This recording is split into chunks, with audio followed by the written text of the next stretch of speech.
Parasara YouTube channel நேயர்கள் அனைவருக்கும் வணக்கம். பரமத்தி வேலுடன் சந்திரன் பேசுகிறேன். இன்றைய ஜோதிட ரீதியான ஒரு தலைப்பு ஆய்வு என்னென்னா, பிறந்த கிழமையில் அதாவது ஒவ்வொரு கிழமையிலும் பிறப்பவர்களுக்கு பலன் எவ்வாறு இருக்கும் என்பதற்காக இந்த ஜோதிட ரீதியான ஒரு பதிவுன்னு வச்சுக்கோங்களேன். ஏன்னா இப்போ வாரத்தில் 7 நாட்கள் 7 கிழமைகள், இந்த கிழமைக்கு அதிபதியாக வரக்கூடியவர்கள் ஒவ்வொருத்தருக்கும் ஒவ்வொரு கிழமைக்கும் ஒவ்வொரு அதிபதி வர்றாங்க. இப்போ இன்றைய ஒரு கிழமையின் அதிபதியாக யாருன்னு பார்க்கும்போது சூரிய பகவான். ஏன்னா இந்த சூரிய பகவான் வச்சு பேசும்போது ஞாயிற்றுக்கிழமை சூரியன் நாளாக வருகிறது. அப்போ அந்த ஞாயிற்றுக்கிழமை சூரியன் பகவானோட அரசுக்கு காரக கிரகமே சூரியன் தான். ஒரு ஜாதகத்தில் சூரிய பகவான் நல்லா பலம் பெற்று இருந்துச்சுன்னா அவங்களுக்கு அரசாங்க உத்தியோகத்தில் அரசாங்க பணிபுரிய ஒரு தன்மையும், அரசாங்கத்தின் மூலம் வருமானமும், அரசாங்கத்தின் மூலம் ஒரு கடன் வாங்கக்கூடிய தன்மையும், அரசாங்கத்து சலுகை பெறக்கூடிய தன்மையெல்லாம் ஒவ்வொருத்தருக்கும் அமைஞ்சிரும்னு வச்சுங்களேன். அப்போ சூரியனோட ஒரு நாள் மிக முக்கியமான ஒரு நாள். அப்போ இந்த சூரியனோட நாளில் பிறக்கிறவங்களுக்கு எந்த மாதிரி ஒரு பலன் இருக்கும் என்று பார்க்கும்போது, ஞாயிற்றுக்கிழமையில் பிறந்தவர்களுக்கு செல்வ வசதிகள் கொண்டவராக இருப்பார். ஏன்னா அதிகாரம் மிக்கவர்கள், சூரியனாவே அதிகாரம் மிக்கக்கூடியவராக இருக்கக்கூடிய ஒரு தன்மை உண்டுங்க. செல்வம் மிக்கவர்களாக இருப்பார்கள். ஏன்னா செல்வம் மிக்கவர்கள் தான் அதிகாரம் பண்ணக்கூடிய ஒரு தன்மை இருக்கும்.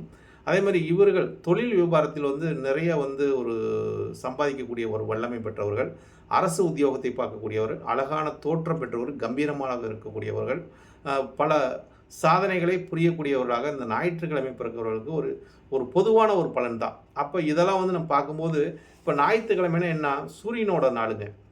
ஞாயிற்றுக்கிழமை ஒரு சூரியனோட ஆதிக்கம் மிக்க ஒரு நாள். அதாவது சூரியன் இருக்கிற கிரகத்திலேயே மற்ற கிரகத்துக்கு எல்லாத்துக்குமே ஒரு ஒளியை கொடுத்து பிற கிரகத்தையும் ஒரு பிரதிபலிக்கும் வண்ணத்தை செய்யக்கூடியது தான் சூரிய பகவானோட வேலைங்க. அதாவது நவகிரகத்திலும் நடு பகுதியில் இருப்பார். ஏன்னா மற்ற கிரகம்லாம் ஓரத்தில் தான் இருக்கும், சூரியன் மட்டும் நடு பகுதியில் இருப்பார்னு வச்சுங்களேன்.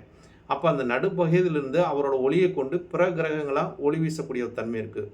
அப்போ ஞாயிற்றுக்கிழமையில் பிறக்கிறவங்களுக்கு எப்பொழுதுமே பிறரை ஒரு வாழ வைக்கக்கூடிய தன்மையும், பிறரை அதிகாரம் பண்ணக்கூடிய தன்மையும், பிறரை அடக்கி ஆளணுங்கிற ஒரு தன்மையும், ஒரு வைராக்கியம் மிக்கவராக இருப்பார். அதாவது வைராக்கியம் மிக்கவராக இருக்கக்கூடிய ஒரு தன்மையும், சூரியன் என்றாவே ஒரு ஆதிக்கம் செலுத்தக்கூடியவர்களாக இருப்பார். அதனால தான் அந்த சூரியனுக்கு எப்போயுமே ஒரு ஆற்றல் பவர், எப்போவுமே ஒரு வைப்ரேஷன் உள்ளதுன்னு சொல்லுவோம். அந்த மாதிரி ஒரு சூரியனோட ஒரு நாளில் ஞாயிற்றுக்கிழமை பிறக்கிறவங்களுக்கு இந்த மாதிரி ஒரு ஆதிக்கம்லாம் நேர்ந்திருக்கும்.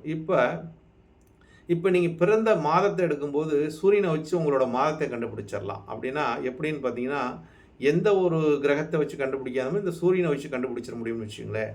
அதாவது நீங்கள் சித்திரை மாதத்தில் பிறந்தால் உங்களுக்கு சூரியன் மேச ராசியில் இருப்பாருங்க. சித்திரை மாதத்தில் பிறக்கிறவங்களுக்கு சூரியன் மேச ராசியில் இருப்பார்.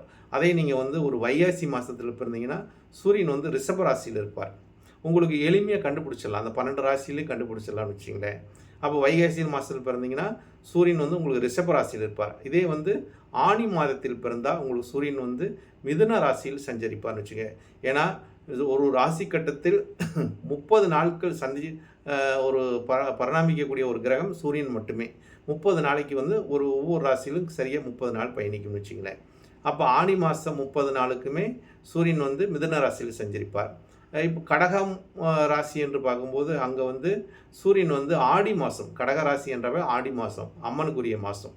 இந்த ராசியில் சூரியன் 30 நாள் பயணிக்கும் போது அவங்களுக்கு கடக ராசியாக வரும்னு வச்சுங்களேன். ஆடி மாதத்தில் பிறக்கிறவங்களுக்கு கடக ராசியில் சூரியன் முழுமையாக பயணிக்கக்கூடிய ஒரு தன்மை இருக்கும்.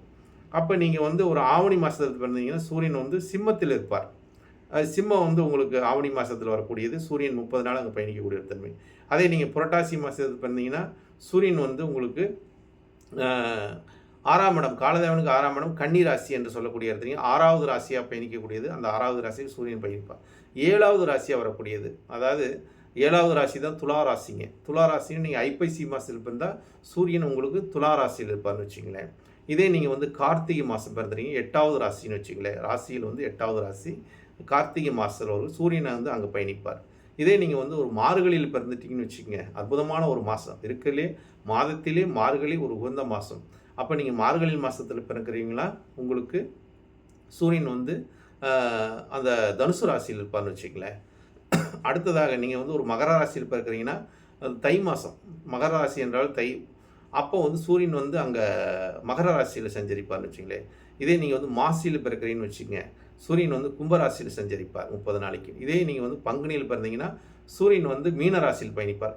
இப்போ 12 ராசிக்கும் 12 மாதத்திலும் சூரியன் ஒவ்வொரு ராசியிலும் 30 நாள் பயணிக்கக்கூடிய சஞ்சாரம் செய்யக்கூடிய ஒரு மாதங்கள். இந்த சூரியன் தாங்க ஒவ்வொரு மாற்றத்தின் நிகழ்த்துவார்னு வச்சுங்களேன். அந்த மாதிரி இந்த ஞாயிற்றுக்கிழமையில் பிறக்கிறவங்களுக்கு எப்பொழுதுமே ஒரு மாற்றத்தை கொடுத்து கொண்டே இருப்பாங்க. மாற்றத்தை கொடுக்கக்கூடிய நபர்களாக இருப்பார்கள். பிறருக்கு வந்து இவங்களால ஒரு நன்மைகள் செய்யக்கூடிய ஒரு தன்மையும் ஆதிக்க நிறைந்தவர்களாக இருப்பாங்க. அப்போ சூரியனோட தன்மைனா என்ன? சூரியன் மேசத்தில் உச்சம், அதாவது சிம்மத்தில் ஆட்சி. ஆட்சிங்கிற இடம்னு பார்த்தீங்கன்னு வச்சுக்கோங்க, இவங்களுக்கு காலதேவனுக்கு 5ஆம் இடம். ஆட்சி என்றாவே இவங்க ஒரு அதிகாரம் செய்யக்கூடிய நபர்களாக இருக்கக்கூடிய ஒரு தன்மையும், அதே மாதிரி சூரியனுக்கு வளர்வரை தேய்வரைலாம் கிடையாதுங்க. சூரியனுக்கு முன்னாடி இருக்கிற கிரகம் பலம் பெற்ற கிரகம். ஜாதகப்படிங்க ஒவ்வொரு ராசி கட்டத்திலும் சூரியனுக்கு முன்னாடி இருக்கக்கூடிய கிரகம் ஒளி வீசுங்கள். அந்த கிரகம் வந்து பலம் பெறும். அவங்களோட தசாகாலங்களில் சிறப்பாக இருக்கும். சூரியனுக்கு பின்னாடி இருக்கிற கிரகம் மறைந்திருந்து வேலை பார்க்கும். அப்படின்னா ராகு கேதுக்கெல்லாம் சூரியனுக்கு பின்னாடி இருக்கக்கூடிய கிரகங்கள் வக்கர கிரகங்களாக சொல்லக்கூடிய தன்மையில் ஒன்று. அப்போ சூரியனுக்கு அருகாமையில் இருக்கக்கூடிய கிரகம் தன்னோட பலத்தை இழக்குது. அதான வக்கர காலம், நீசம், அஸ்தாங்கம் அடைஞ்சிருச்சு அப்படின்னு சொல்லக்கூடிய தன்மையெல்லாம் அஸ்தாங்கம் பெற்றுச்சுனாவே சூரியனுக்கு அருகாமையில் இருக்கக்கூடியவர்கள்லாம் ஒரு 10 டிகிரிக்குள்ளே இருந்துச்சுன்னு வச்சுங்க, அஸ்தாங்கம் ஆயிரும். அப்போ அதுக்கு பலம் இல்லை.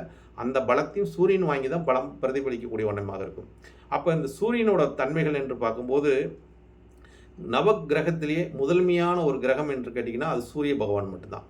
அப்போ அந்த முதன்மையான ஒரு நாளில் நீங்கள் ஞாயிற்றுக்கிழமை அன்னைக்கு பிறந்துட்டிங்கன்னா நீங்கள் முதன்மையாக இருக்கக்கூடிய ஒரு ஆசையும், உங்களுக்கு எதிலையும் முதன்மையாக வரக்கூடிய வேண்டும் ஒரு எண்ணமும், நீங்கள் எதையுமே யாருக்கிட்டையும் அதாவது அடிப்பணிந்து ஒரு வேலை செய்யக்கூடாதுங்கிற ஒரு தன்மையும், யாருக்கிட்டையும் கையேந்தி யாசகம் பெறக்கூடாது. ஏன்னா சூரியன்